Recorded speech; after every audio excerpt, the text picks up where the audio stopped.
Thank you, Mr Speaker. My question is to the Minister of ACC.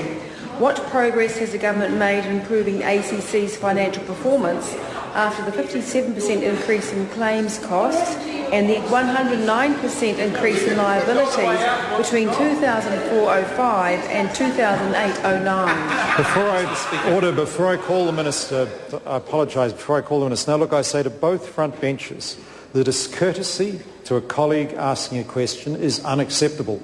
And I don't blame both Labour and National. There was not the minor parties. Labour and National were equally at fault, and that will not continue. It is so discourteous. The member could not invite Dr. Jackie Blue to please repeat her question. Thank you, Mr Speaker. To the Minister, what progress has the government made in improving ACC's financial performance after the 57% increase in claims costs and the 109% increase in liabilities between 2004-05 and 2008-09? Honourable Dr. Nixon. We've made very good progress. Here's the guilty lady piping up again.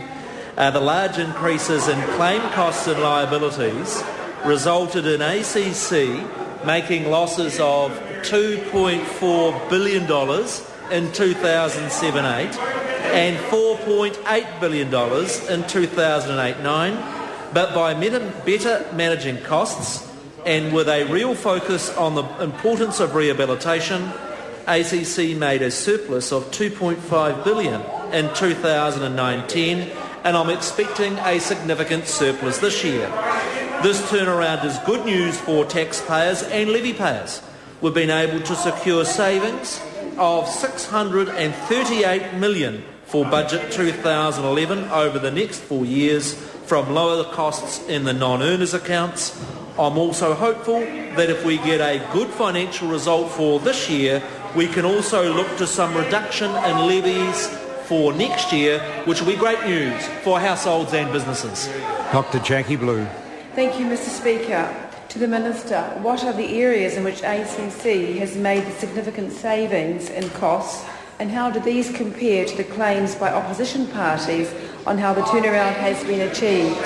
Mr Speaker. The Honourable Dr. Nixon. Mr Speaker, claims costs in the last year are down by $350 million, or 15%, from the peak at the change of government. The biggest share of this is the weekly compensation, which has reduced as a consequence of ACC's significant improvement in rehabilitation rates. Claims that the savings have come mainly from elective surgery are incorrect, as they're down only slightly and make up only 2% of the improvement. Claims that the turnaround in ACC has been due to investment ignores the fact that only 10% of the record losses in 2008-09 came from investment losses.